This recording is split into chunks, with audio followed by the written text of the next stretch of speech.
Hello, Professor and class. My name's Twinkle, and this is a little presentation I put together for the impact of higher cigarette prices on smoking behavior topic for week one. I unfortunately did not be able to find a partner, so I did this as a solo project, and I think with the presentation, it will be more visually appealing to talk about. So today I'll be discussing whether higher cigarette prices deter smoking, and I dis I disagree with the view that higher prices do not deteriorate smoking, and I'll explain a little bit more in a few minutes.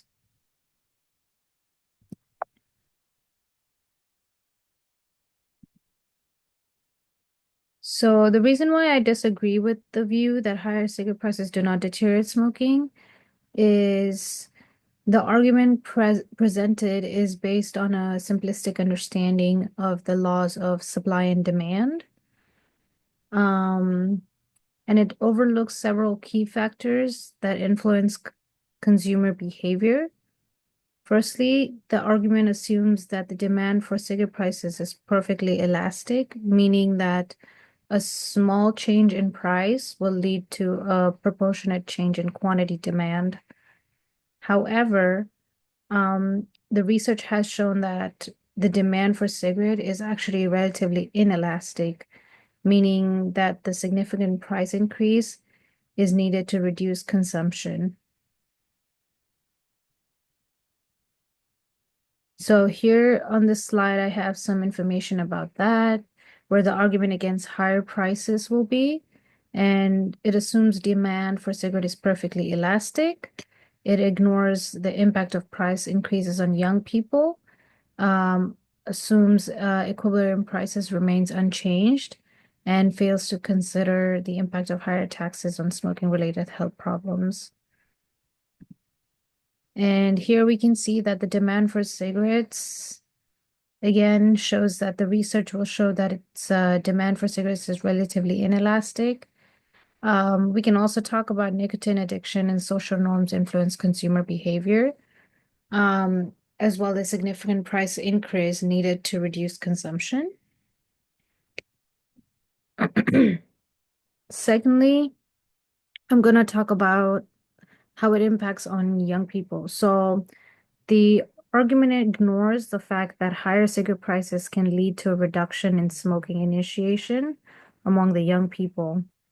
Some studies have also shown that price increases can deteriorate young people from starting to smoke, which can have long-term health benefits, as well as the argument will assume that the equilibrium price will remain unchanged. But this is not necessarily the case. Governments can use tax revenue from cigarette sales to fund public health campaigns and other initiatives that discourage smoking to help this out. And if we look at it, the government revenue as well. So using tax revenue to discourage smoking would be like funding public health campaigns, supporting smoking cessation programs, um, research on new treatments and interventions for nicotine addiction, however. And then we'll talk about some other factors that influence consumer behavior as well, which are social norms or peer pressure. So marketing advertising is always one of the reasons. However, we do see that some cigarette packagings also have warning labels, which can tend to um, lead them away from it, but also not many people are with it. And then the access to cigarette as well, very common. Um, I'm going to talk about some questions for discussion that I had to do with my partner, but since I'm doing this project on my own, these are some questions I came up with. And the first one is, do you think the argument presented is a valid representation of the laws of supply and demand? So I personally I don't think the argument presented is a valid representation of the laws of supply and demand. While it's true that higher prices can lead to a reduction in demand, the argument oversimplifies a complex relationship between cigarette prices and smoking behavior. So, as I mentioned earlier, the demand of cigarettes is relatively inelastic, which means that the significant price increase is needed to reduce consumption. Additionally, I would say the argument ignores other factors that influence consumer behavior, such as nicotine addiction and social norms. And then the second question is, how can the government use tax revenue from cigarette sales to discourage smoking?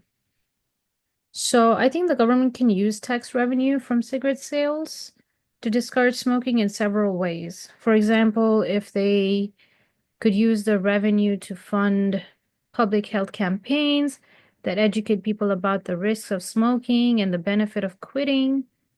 They could also use revenue to support smoking cessation programs and provide resources for people who want to quit. Additionally, the government could also use the revenue to fund research on new treatments and interventions for the nicotine addiction. I had mentioned this earlier in the factors that influence consumer behavior. And then the third question is going to be, what other factors do you think influence consumer behavior when it comes to cigarette smoking?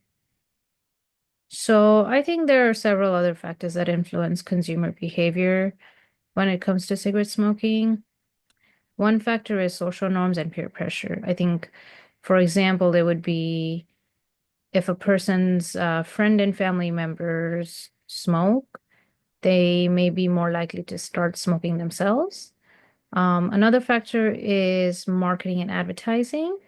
So the tobacco industry spends billions of dollars each year on advertising and promotional campaigns that tend to target young people and um, you know, to other vulnerable populations. But I think access to cigarettes is also an important factor. If cigarettes are easily available and affordable, people may be more likely to start smoking or continue smoking. Um, and then what I learned overall and what I think from the whole conversation I had or through this slide that I made was while the law of supply and demand do suggest that higher prices can lead to a reduction in demand, the relationship between cigarette prices and smoking behavior is more complex than the argument suggests. Higher cigarette prices can be an effective way to reduce smoking, particularly among young people, and can lead to a reduction in smoking-related health problems. Um, Also, I think another thing, like overall putting this whole thing together, I think it's clear that the relationship between cigarette prices and smoking behavior is very complex and influenced by many different factors. By taking a comprehensive approach that includes taxation, education, and regulation would probably uh, be a way to reduce smoking rates and improve public health outcomes. So that's all I have for this. It's a small presentation I put together for my argument on this topic. I hope you all enjoyed. Thank you.